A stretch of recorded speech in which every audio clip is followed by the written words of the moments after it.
The Philadelphia Eagles began their 50th season of football with concern rather than celebration. The clock was ticking steadily towards midnight and a potential players' strike.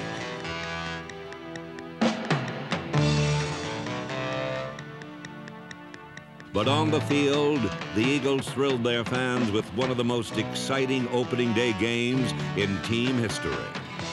The Eagles and the opposing Washington Redskins combined for over 900 yards in total offense in a game where spectacular plays were as common as off-tackle runs.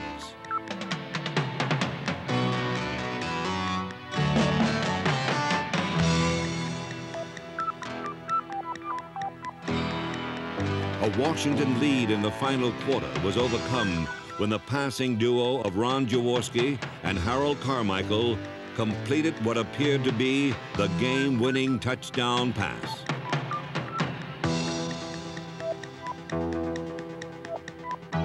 But instead of a thrilling comeback win, the Eagles let victory slip away as the eventual world champions won in overtime 37-34.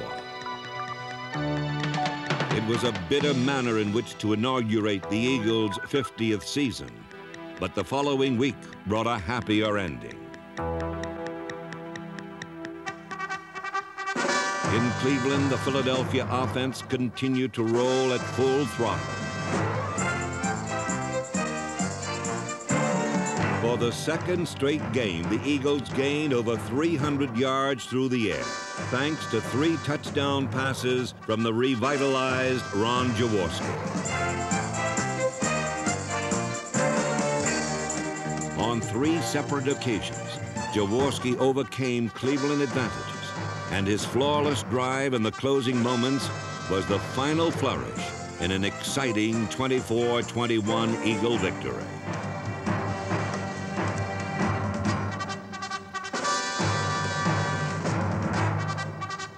When Leroy Harris scored with only 22 seconds remaining, the Eagles were even with 1 win and 1 loss. Even more impressive was Philadelphia's new style of play that promised more thrills in the games to come.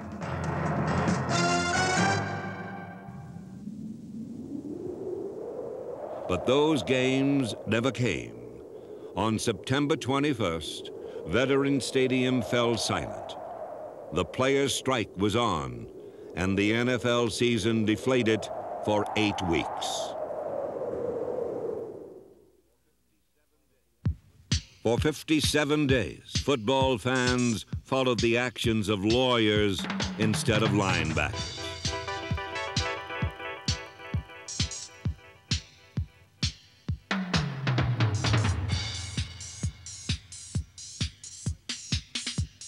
When the strike was finally settled, the Eagles returned. But they were not the same team that took the field in September. Philadelphia fell to the Bengals and Redskins, and the franchise that had been in the Super Bowl just 2 years before became the NFL's version of Paradise Lost. My whole concern is getting some great group of people, great players, back up to their own level of expectation. Not just mine, but their own, because these people have very high standards of performance. All right, let's go. Coverage sets the tempo of the ball game. We become Eagles again today. Get after it. Put it in, Rod! Stick it! Against the Cardinals, Philadelphia showed flashes of their old form.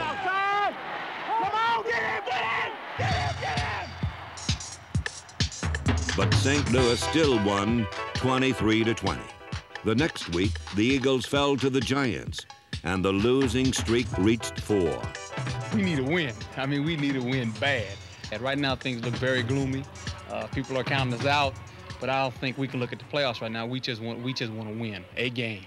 Anywhere, anytime, we want to win one.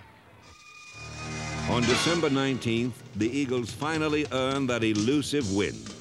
The Houston Oilers were simply no match for a team that was hungry for victory.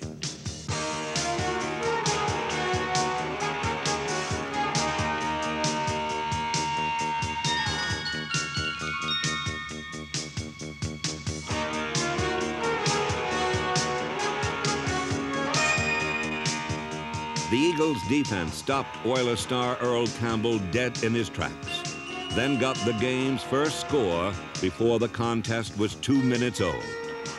Back goes Archie Manning, looks over the middle, intercepted. Intercepted with the ball is Richard Blackmore. Across the 5, and he's in for the touchdown. Blackmore picks off the Manning pass, and just like that, the Eagles hit the scoreboard first. Philadelphia lengthened their lead when wide receiver Mike Quick caught his first NFL touchdown.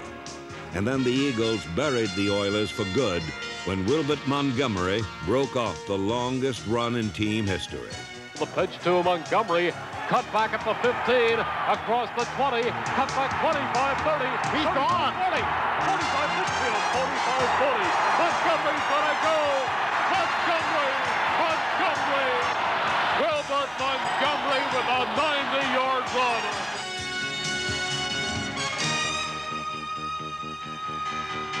It was the most balanced performance of the season by the Eagles' attack, an attack which began with the offensive line. Guard Steve Kenny, Ron Baker, and 4-year veteran Petey Perot. Centers Guy Morris and Mark Slater. Veteran tackles Stan Walters and Jerry Sizemore, and up-and-coming youngster Frank Giddens. From their blocks came the Eagle running game.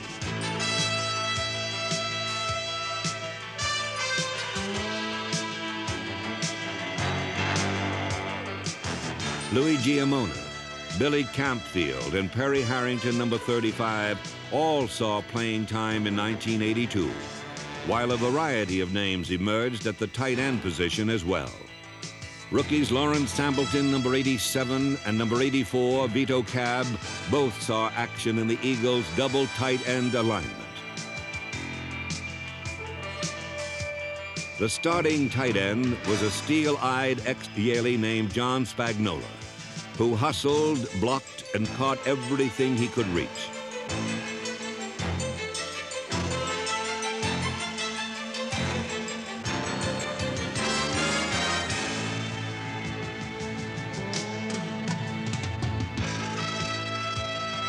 Spagnola set a career high for pass receptions and made the longest pass play of any Eagle in 1982, helping to make the tight end position one of the most productive on the team.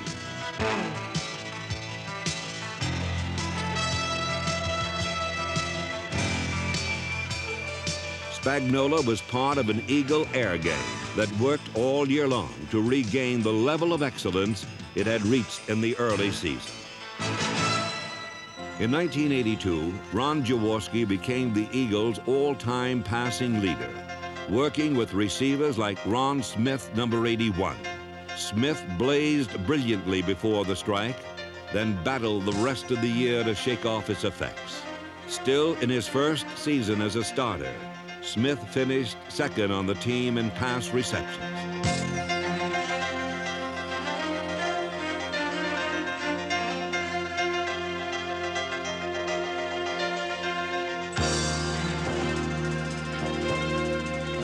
Rookie Mike Quick, number 82, excelled as a blocker and medium-range receiver, showing the potential is there for him to become a quality NFL performer.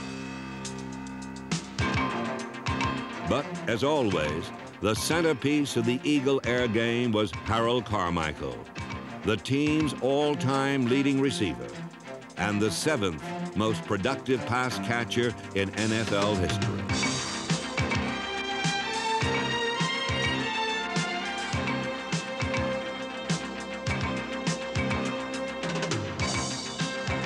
In the strange season of '82, Harold Carmichael was still reassuringly Harold Carmichael, as steady and consistent as ever.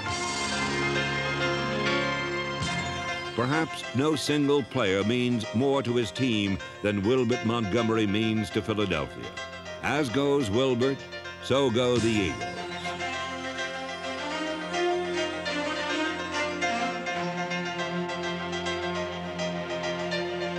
Montgomery topped the team in rushing for the 5th straight year and led the team in scoring with an average of a touchdown per game.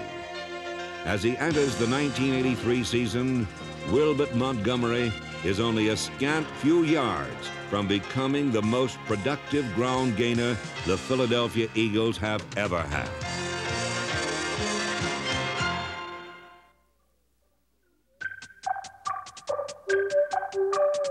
After 2 consecutive years as the reigning defensive power of the National Football League, the Philadelphia Eagles became mere mortals in 1982.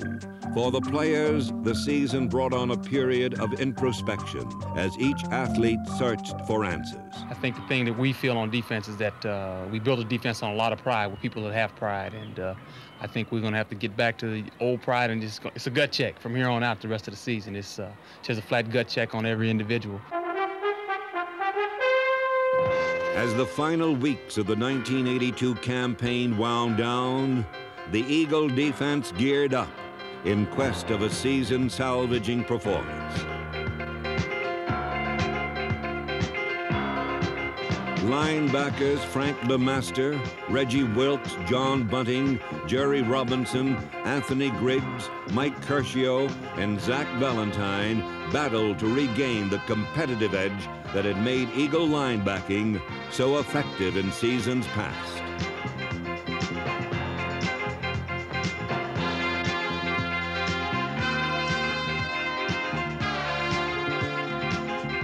In the secondary, cornerback Herman Edwards, number 46, finished as the team's leading interceptor for the 3rd time in his career.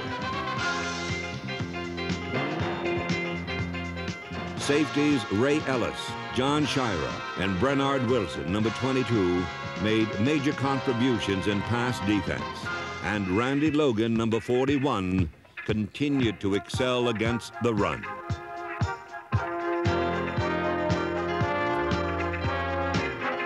'81 All-Pro Roynell Young, number 43, shook off a mid-season slump to finish strong with 4 pass thefts.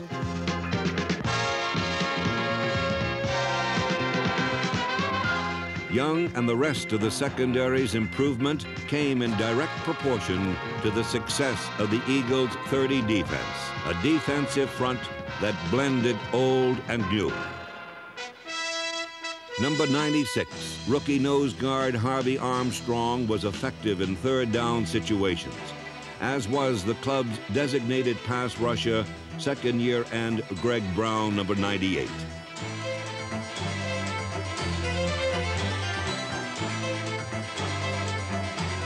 The starters included mainstay defensive end Carl Hairston, number 78, who logged 4 sacks, along with his usual quota of jarring tackles.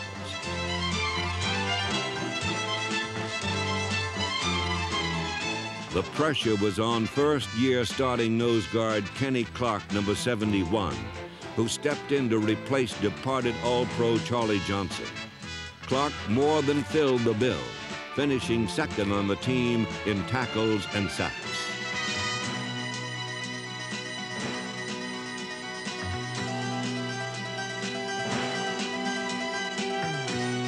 Clark's solid performance in the middle was one of the bright spots on the '82 Eagle defense. But for sustained excellence, one player stood figuratively and literally head and shoulders above the rest, the man known as Bigfoot. For 4 years, the Eagles waited for Dennis Harrison to have the kind of year his extraordinary talents could deliver. In his 5th season, Harrison finally realized that potential. With 10.5 quarterback sacks, Harrison earned himself an engraved invitation to the Pro Bowl.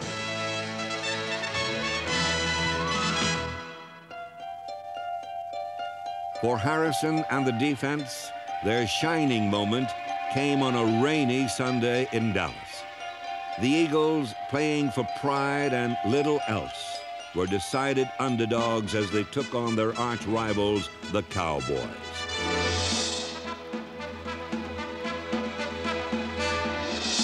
The Cowboys had already clinched a playoff berth and did not anticipate much trouble in their own stadium.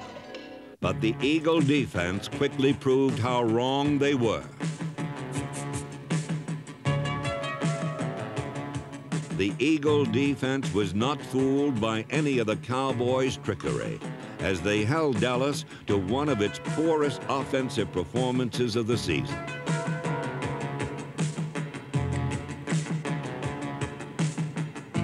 Dennis Harrison sacked, Jerry Robinson intercepted, and Greg Brown disrupted as the Eagle defense scored Philadelphia's first touchdown of the game. Back goes Danny White. He's looking. He fumbles the football. It's in the end zone. The Eagles dive on top of a touchdown. Greg Brown fell on the ball in the end zone, and the Eagles have a touchdown. The Philadelphia offensive game plan was simple. Get the ball to Wilbert Montgomery as often as possible. It was a strategy that earned the Eagles their biggest win of 1982.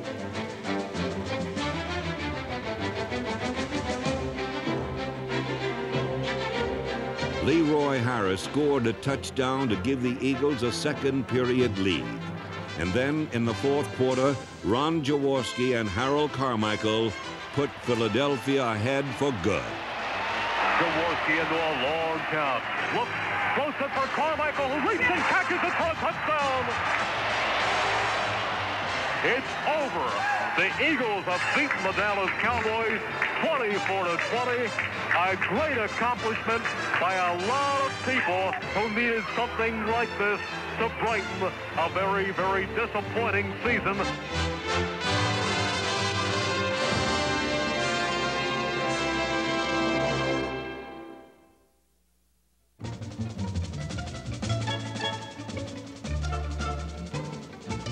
For 7 years, Dick Vermeil was more than simply the head coach of the Philadelphia Eagles. He was their heart and soul, father confessor, and stern schoolmaster. But finally, in 1982, the once fiery flame flickered to a barely glowing ember, and Vermeil knew it was time to say goodbye. Right now, I'm going to take my own advice and step down out of coaching. I am emotionally burnt out and therefore feel that I need a break. I'm just burnt out. I hope very much my players can understand where I'm coming from. I love those guys. I love these people. All the people of the Eagle organization. And it's not an easy thing to do to say goodbye to them. But as a professional coach, I feel I owe it to them. And I owe it to myself. Dick Vermeil leaves behind more than just a one-loss record. As coach of the Eagles, he restored hope and confidence to a franchise that had lacked both for years. He taught a team and a town about the old-fashioned virtues of honesty and hard work.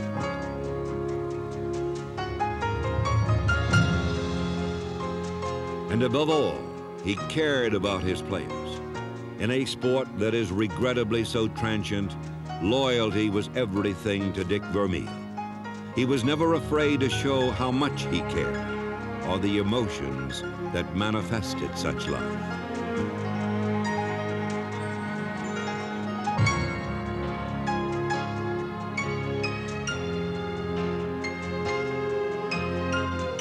Dick Vermeil leaves with a lifetime career record of 57 wins, 51 losses, and a great deal more.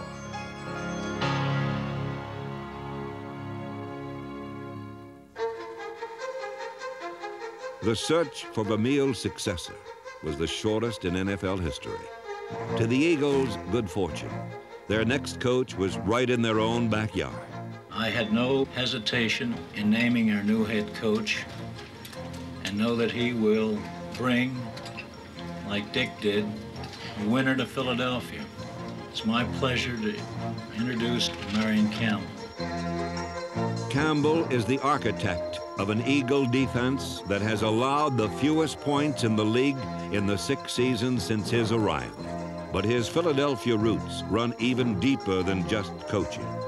From 1956 to 61, the man known as the Swamp Fox was a 2-time All-Pro and a star at defensive end on Philadelphia's last World Championship team. Campbell's fiery competitive spirit still remains as a coach, a fact that is hardly a secret to his Eagle players. I tell you what you better do. I can watch you. You're walking around out there with your finger up your and you ain't hitting a damn soul. The name of the game, man, is hit. It's pursuing. It's working. We're not doing either. I tell you what, if they go down here and score, it's your job to win it. And I want to see you do it. There's a lot of green on me, as you can see. I've been here a long time and came back as a coach. And so, number one, I'm excited about that by being at a place that I've already tasted success, both as a player and as a coach.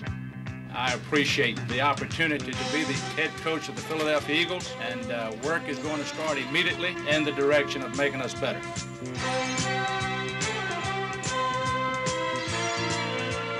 I know that we have enough quality players that's willing to rededicate themselves and to get their priorities back into order, realizing the hard work that it's going to take for us to get back to winning. And once we do that, I hope that we never again forget how to win, and I know that we have the people willing to make the total commitment to winning again.